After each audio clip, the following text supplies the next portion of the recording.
Story time. I can't live with the regret of cheating on her, part 2. My whole life I've basically been invisible. I was never great at social interactions, being an only child that spent most of his time alone and was forced to grow up fast. I did always have one friend in my life. The weird thing is that no matter how often who this friend was, the type of person they were never changed. They were always the type of guy that girl swooned over.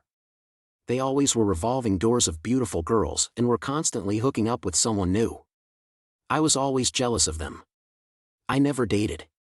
I had one pseudo relationship which was just a cover-up so people could stop pressuring her to find someone.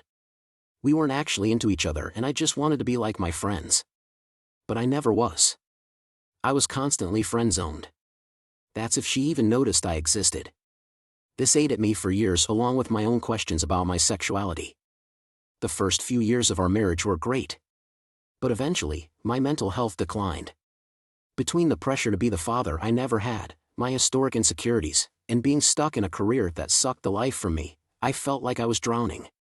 During this time, I got connected with someone and became their personal trainer. I should mention that I had been pretty overweight my whole life until the beginning of that pandemic. At that point, I lost tons of weight, started bodybuilding, and trained people on the side.